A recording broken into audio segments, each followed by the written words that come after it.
thought I could talk about like using our hardships and struggle and the things that we are finding really challenging in our life. I think the first question to ask ourselves is, what am I learning from these challenges? And what can I be thankful for from these experiences? Like if you're someone who's having maybe an experience of injuries in your body, which is something I experience. What is those injuries teaching you? And for me, it's teaching me to be a lot more gentle with my body, to not push past things when things are feeling painful or tender, which I definitely had a tendency to do before I got these injuries.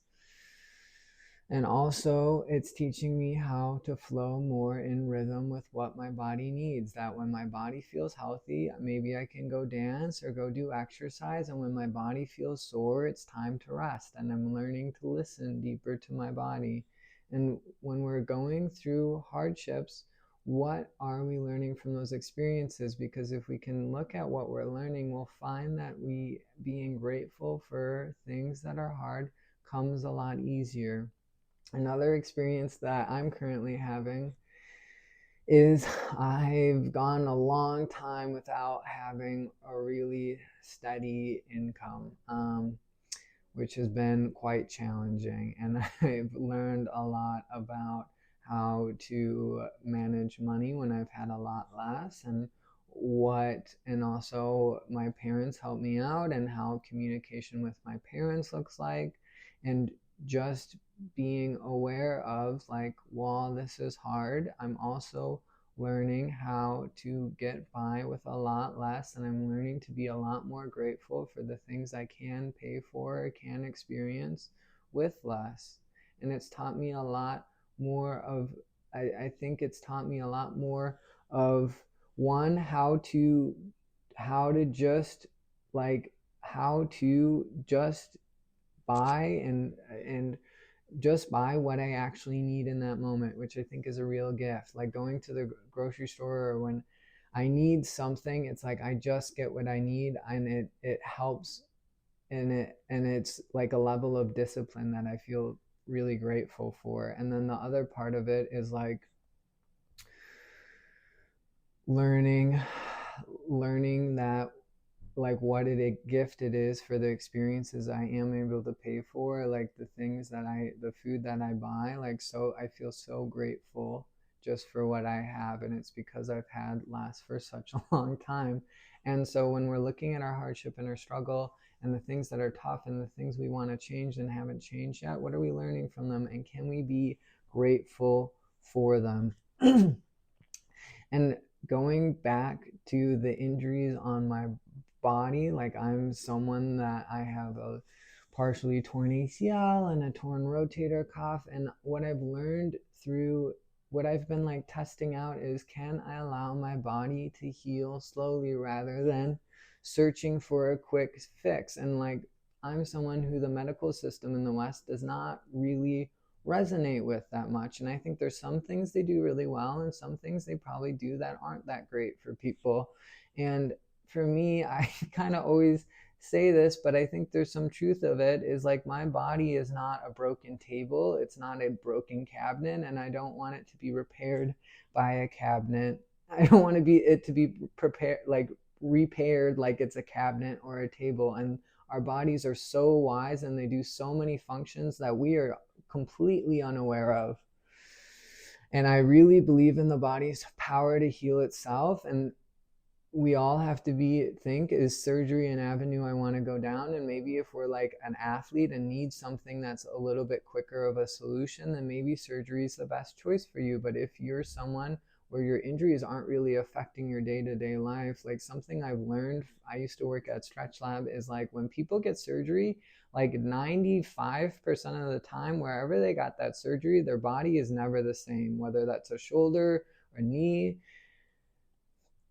And surgery is adding another trauma to an area that's already healing. And while it does maybe allow you to put a little bit more weight on that area of the body maybe a little quicker, it also is another trauma that the body has to heal. And when we're thinking about healing, healing comes from giving our body time to rest and relax, and so our body does know how to heal on its own.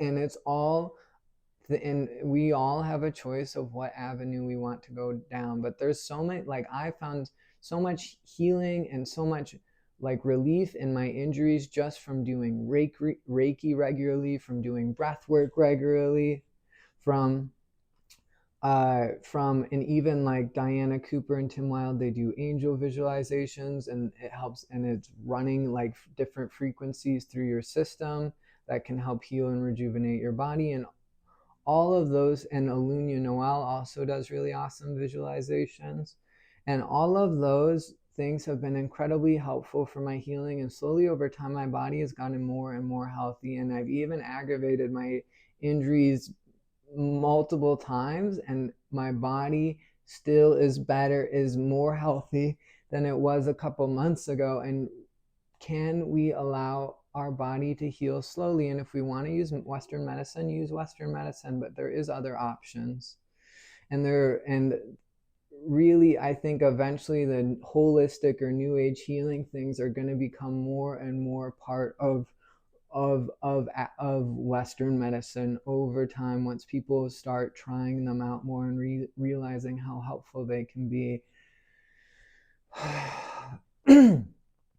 but with and also with like our injuries, or with not having a lot of money, or with like whatever we want, whatever that's, we want stronger community, we want deeper loving friendships, we want a partner, we want a new career or more wealth in our life.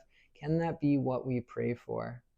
And can we use the things that we wish were different in our life as what we pray for all to be able to experience more of? So if we wish for more health, praying for more health for all. And like literally when I walk down the street, when I'm riding the train, under my breath I'm saying like, highest divinity, please bless all with greater health and wealth.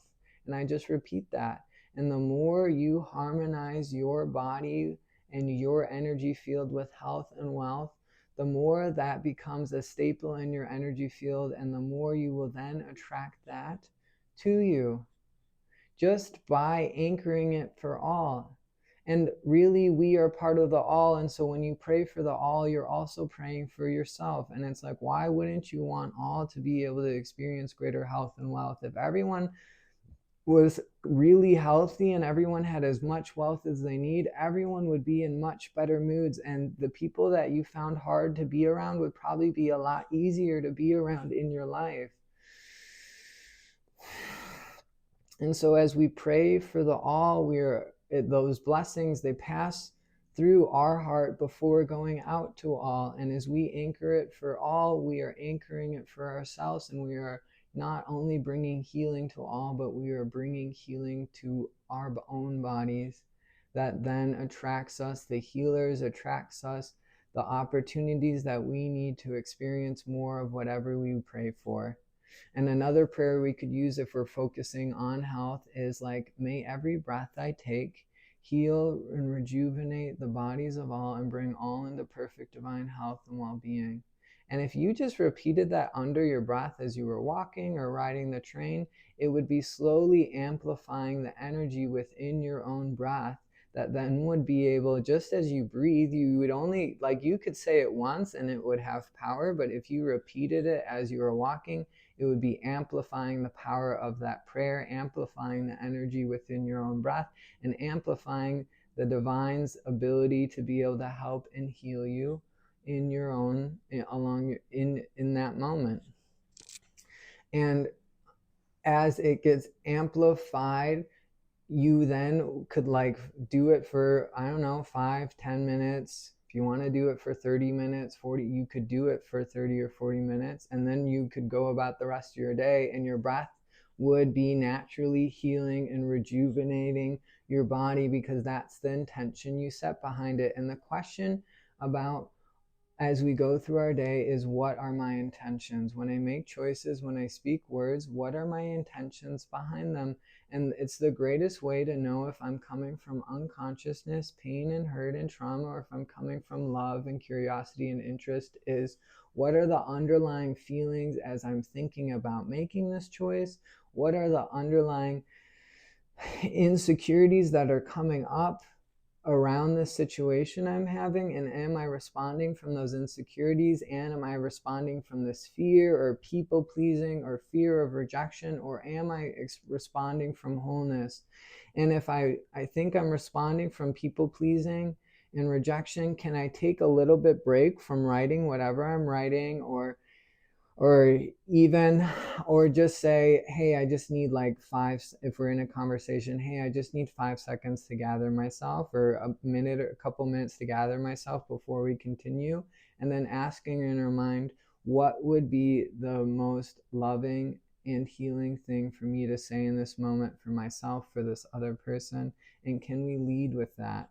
Can we lead with that more often? And if we feel like an underlying people pleasing that we're responding from, or an underlying level of insecurity or anger or aggression that's then influencing our words, can we slow down, and can we allow the slowness to unravel that part, to then allow more of our consciousness, more of our loves to step through in that moment, to be the change we wish to see in the world just by changing how we respond. And it's something to, and also the other side of this is, if I feel a little, if I feel like a little petty, or I feel like a little maybe worried about how something is received, I shouldn't allow that from me still putting myself out there. Like if I feel insecure of asking someone like, hey, would you want to be friends? Just because you feel insecure about that doesn't mean you shouldn't go still ask them. Like the growth would be to actually not listen to the insecurity, but to just do what we want to do anyways. And so there's nuances to it. Like what am I responding from? And even if I'm feeling a little petty, is it coming from a place of service, or is it coming from a place of hurt and harm? Like I'm someone that when someone does something in my life and I'm like, oh, that didn't feel that good, or like, I think they should see it a little differently. Sometimes I make YouTube videos about it and I use it as inspiration, but in the YouTube video, I'm not like dogging on this person or like making fun of I'm just coming from a neutral place of like, if I was that person, what would be a message that like I would want to hear that would help me through this pattern that I'm working through? And that's kind of the perspective I use. And so it might, like, while it might be like sometimes like things happen that piss me off, and then I make a YouTube video about it, but I come from a neutral place. And it's a good question to ask ourselves is, am I coming from neutrality, or am I allowing my fear of rejection, my fear of abandonment, my inner controlling and manipulating parts to speak through me and make choices through me? And can I choose to make that a little less? It's okay if that happens. We all do it, but can we do that less? And it's okay. And can we love ourselves when those parts come up and we say something we wish we hadn't? Can we take it as a reason to love ourselves more, not a reason to beat ourselves up, to be hard on ourselves? Because however you show up, it's okay. And the question is, can I just be a little bit more aware of how I'm showing up? And can I be a little bit more intentional through my day? And can I set intentions at the beginning of day of like, may whatever I want to experience, may today my friendships deeper in love. May today I move closer to the career that would be the most fulfilling and satisfying for me. May today I move closer to the soulmate that will one day walk into my life. May today I have a happy, joyous, peaceful, fun, and loving day. And may my words heal and touch the hearts of all I come into contact with. May my choices bring heaven on earth to this planet. And like whatever we intend is then we are telling the universe what energies we would like to be aligned with, because really on the deepest level, our body is like a radio receiver. And we get to choose what we align ourselves with more often by our intentions is one simple way to do it. Also, like the things we do that feel nourish us up with well-being, nourish us up with feeling good, whether that's exercise, eating good meals, maybe that's, I really like angel visualizations, doing angel visualizations, prayer, all cultivate greater well-being. And like, I think I've said this before, but I really feel like spirituality is a practice of cultivating well-being. It isn't a practice of trying to ascend out of your body. And like whatever we do that cultivates well-being is harmonizing our body with the energy of God, because God is well-being. And then we are then going to attract people that are aligned with that same or similar well-being. We're then going to attract situations that are going to bring careers that are going to bring more well-being into our life. And we still have to work towards those careers, and we still have to take action steps. But if we cultivate well-being, we will become an energy field that magnetize people that are of greater well-being to us. And if we magnetize people that are shitty, maybe that was just one person that was one person that just happened to stumble onto our track or onto our path, and we had a little interaction, or we spent a little time with them, and we realized they weren't the right person for us, and maybe we didn't attract that person, but that was just the universe reminding you that while life is flawless, that doesn't mean that like every character in your life is going to be flawless. And sometimes you're going to have experiences with people who are still hurting, or people who are negative and toxic, as a way of helping you just build greater discernment of who you want to spend time with and who you don't want to spend time with. And there's no reason to be hard on yourself for experiencing someone or being in a relationship and realizing later, like, oh, that was rather toxic. Oh, that person wasn't really that good for me. Like, that's just discernment, and that's just learning. Oh, and can we be grateful for what we learn, not hard on ourselves for the mistakes we make in our past.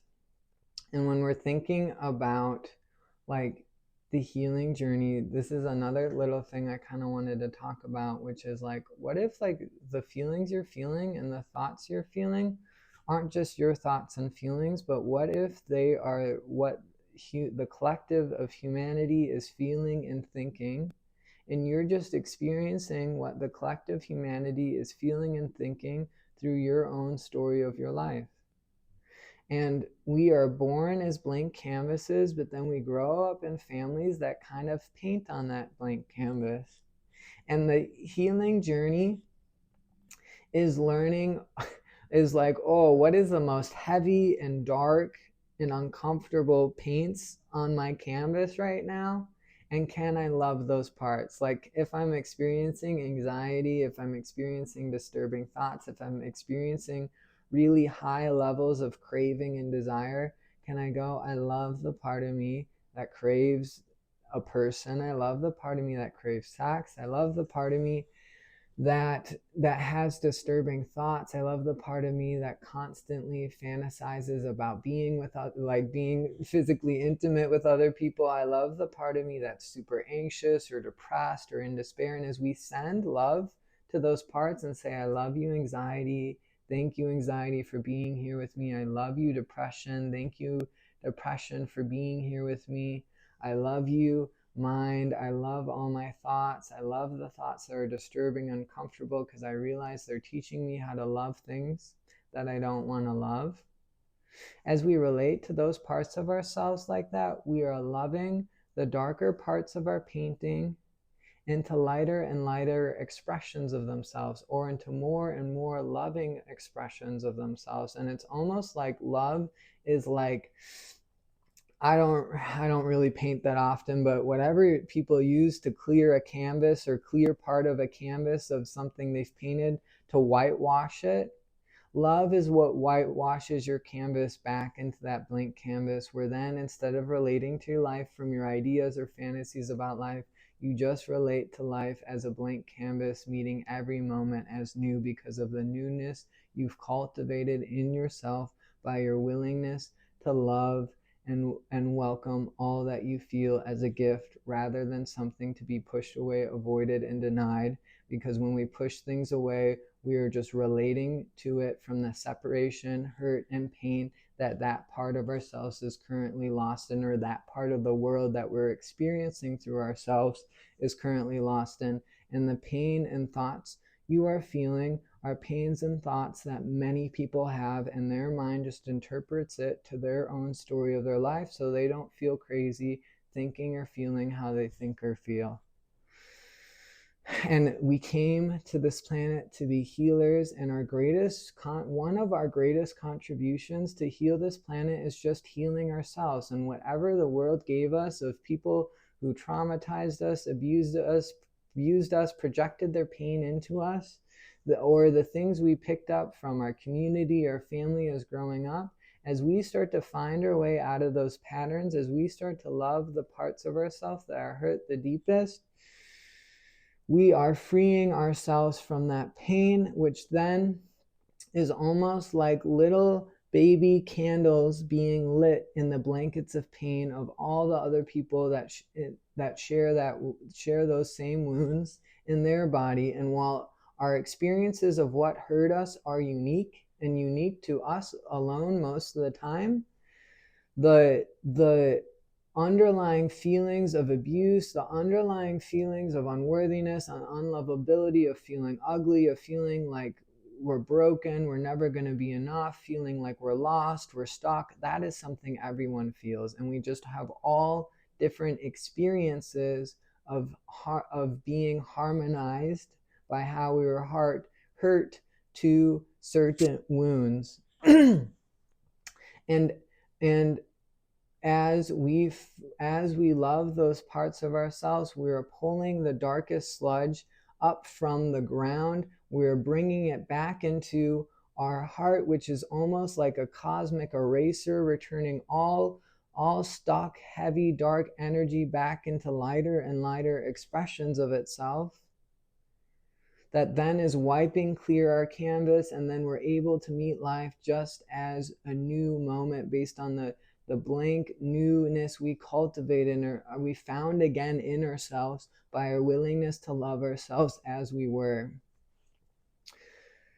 And as you free yourself of your pain, you're lighting little candles in the blankets of pain within other people that shared that same wound, those same thought patterns, that same level of noisy mindness. And it might take them years and years to find themselves also out of it, but you didn't just heal yourself, you healed part of the collective. And so can we be great, even if my career path in this path is not a healer, what I heal myself of brings healing to this world. And as I find my way out of patterns, it's almost like I'm clearing pathways through deep snow for other people to take that same path. And I should feel incredibly good about whatever I've healed, whatever I've faced, whatever patterns I've been able to sit with, because you didn't just free yourself, you've helped free the collective. And people will take the path you cleared through the deep snow also and find their way out of it. And they found their way out of it quicker because you cleared the way. And as we pray for the healing of all, we receive that healing in our own body and energy field as it goes out to all, because it passes through our heart first before going out to others. And whether we want a more fulfilling and satisfying life, we want a new career, we want greater wealth, we want greater health, we want greater fun and joy, we want to appreciate life more, we want deeper love in our partnership and our friendship. Can that be what we pray for and say highest divinity, or if we don't like highest divinity, universe, angels, ascended masters, spirit guides, guardian angel, whatever you want to call on, it all works. But I usually use highest divinity. Highest divinity, please bring greater love to the friendships of all. Highest divinity, please bring the greatest community and togetherness to all. Highest divinity, please bring the greatest wealth, ease, simplicity, prosperity into the lives of all. Highest divinity, please fill all bodies with the greatest health, well-being, and the ability to rejuvenate itself whenever it needs to back into perfect divine health and well-being. Highest divinity, please help all remember their divinity more. Highest divinity, please help all remember their greatest love, kindness, respect more often. Highest divinity, please bring greater fun and joy and peace and happiness into the lives of all. Highest divinity, please bring all soulmates together on this planet. Highest divinity, please help the leaders of this planet be completely aligned in consciousness, love, and serving the people that they lead. Highest divinity, please awaken the greatest peace and harmony and balance within all bodies. Highest divinity, please help all see the greatest beauty within themselves and with others. Highest divinity, please strengthen the energy of the nature kingdom across this planet for it to birth the most beautiful Garden of Eden within every city, within every town, within every ocean, and every plot of land across this entire earth. Highest divinity, please heal all the pollution within the water, air, and soil across this planet. Highest divinity, please fill this planet with more and more light. Highest divinity, please help all feel more connected to the spirit guides and angels that are just reflections of the higher levels of consciousness that that person could embody in this lifetime. Highest divinity, please help all feel their connection of source in their heart centers. Highest divinity, please heal all negative agendas on this planet and help consciousness care for, heal, and rule this planet in the greatest love, unity, and wholeness. And as we pray for whatever we want to see in the world, we will find that more and more of heavenly light, of the heaven on earth will awaken in our life. And it awakens in our life first to foreshadow what's eventually waking across the entire planet. And we do that through what we pray for. And if we can use the pain in our life as something to pray for, even if it's like, I pray for the healing of all predators, I pray for the healing of all victims, I pray for the healing of all those being abused, of all those being hurt, of all those being sexually abused, raped, of all those being harmed in any way. I pray for the healing and all those involved in any of those situations. Whatever we pray for is not only bringing greater healing to those people, but it's bringing greater healing to us. And even if we're not someone actively being hurt or abused, the hearts within all exist within our heart. And as we pray for the healing of all hearts, our heart gets healed more and more. So I hope that helps, and I appreciate you listening. Namaste. Have a good day.